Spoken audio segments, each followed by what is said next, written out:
Maureen McCowen.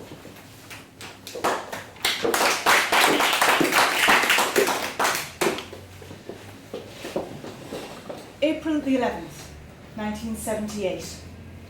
The Cork Examiner. A case stranger than fiction in Brosna. The Irish Press. Body dug up for a change of clothes. The Daily Mirror. 12 apostles give old Con a real send-off. Mr. Toastmaster, fellow Toastmasters and guests, behind those sensational headlines is a story of friendship, of conscience, and above all, of respect for the dead. Our story takes place in Brosna in northeast Kerry. Con Carey was born there on the 20th of November 1909. He was one of 6 siblings, the only one who stayed at home and looked after his mother. At the time of this tale, Con was 69 years old. He was a bachelor and he was living alone. He was about 5'6" or 7" of thin build and regularly wore a flat hat, an overcoat and his Wellington boots. He was working as a farm labourer and he loved particularly working on the bog. He had a simple life. He worked hard during the day and he liked going out for his few pints at night. He was popular in the area. He was a good singer. He was known for his sharp wit. He even won Lord Mayor of Brosna in a local festival. On the 1st of April 1978, Con helped out digging a grave for a neighbour who had died. That night he was, as usual, in the pub having his few pints and also had a couple of whiskies after the funeral. Around 11 o'clock he left Kate Pat's bar and he made his way home, down the hill in Brosna, turned left at the crossroads and about half a mile walk from there. The weather was shocking. It was lashing rain and particularly cold for the time of year. Con must have got disorientated at the crossroads. There were new houses being built and a heap of sand, and Con tripped and fell in the sand. The rain was really heavy all night long, and poor Con's body was found the next morning, his Wellington boots full of water.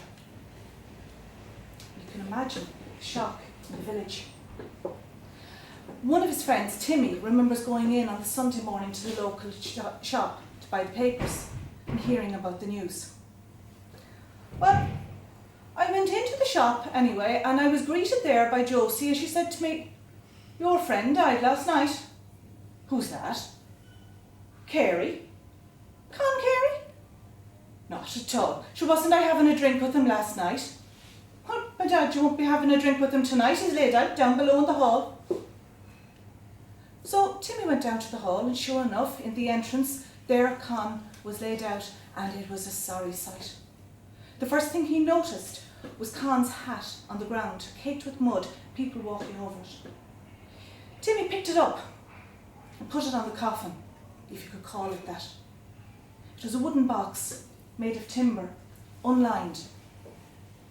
After Con had died, he was put onto a plastic sheet and placed into this wooden box. His face and his hands, his body covered in muck, his Wellington boots covered in plastic, full of water.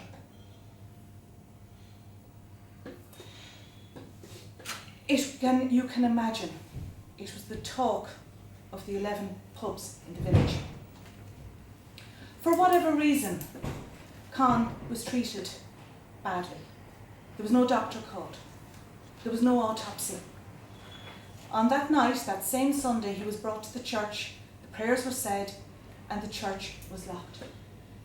Well, while the neighbours were talking in the pub, Timmy and another friend, John, decided something had to be done about this. It wasn't right. So they went to the local presbytery and they asked the priest for permission to open up the coffin and to clean Con down. The priest sent them to the barracks and they were refused permission at the barracks. A hush descended on the pub as the gents arrived back in, as everybody waited to hear what the outcome was. But despite the refusal from the Gardaí, there was a strong feeling that something had to be done. On the Monday, Con was buried beside his mother in Mount Collins Cemetery, which was about 3 miles away from Brosna. And later that afternoon, 11 men and 1 woman, who came to be known as the 12 Apostles, hatched a plan.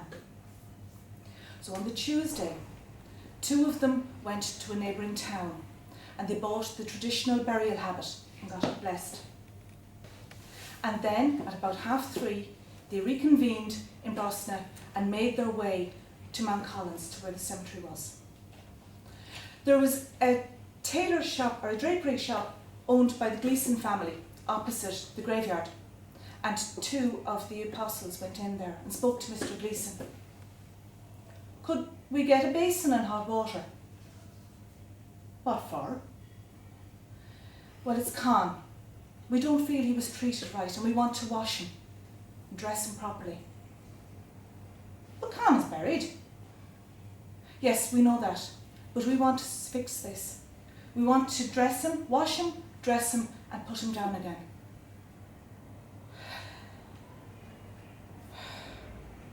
"You'll be needing soap?" "We would, please, and a towel if you have it." "Put the kettle on there, girl."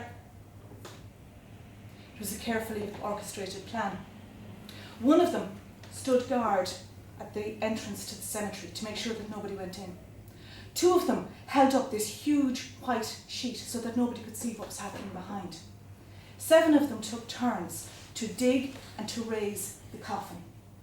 The remaining 2, 1 man and 1 woman, removed Con's Wellingtons. They undressed him and washed him, shaved him, fixed his hair, and dressed him in long johns and in the blessed habit. It was done and dusted within an hour. When it was done, they said a prayer around the grave and they went to the local pub to have a drink in Con's honour. They weren't too long there when the local sergeant arrived in. Someone was after seeing what was going on, or suspected what was going on, and reported them. But for some strange reason, the sergeant had lost track of time, so that Con was well back in the ground by the time he arrived. But he took the names nonetheless. The identity of the apostles was kept a secret, but there was uproar, and it hit local and national newspapers, and a file was sent to the DPP. The apostles issued a statement saying that they were following their conscience and that a gross miscarriage of justice had been carried out. And the DPP must have agreed, because no charges were ever brought.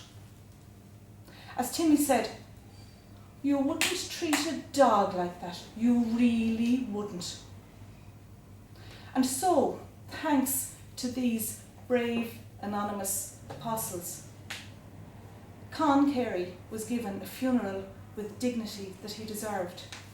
And his name now lives on in legend and song written by John B. Keane. Oh, come all ye loyal heroes bold, and listen to my lay. Oh, 'tis all about Con Carey, who was lifted from the clay. The papers all they had a ball, and the gals made up a case. Not since the time of Lazarus did such a thing take place. Mr. Toastmaster.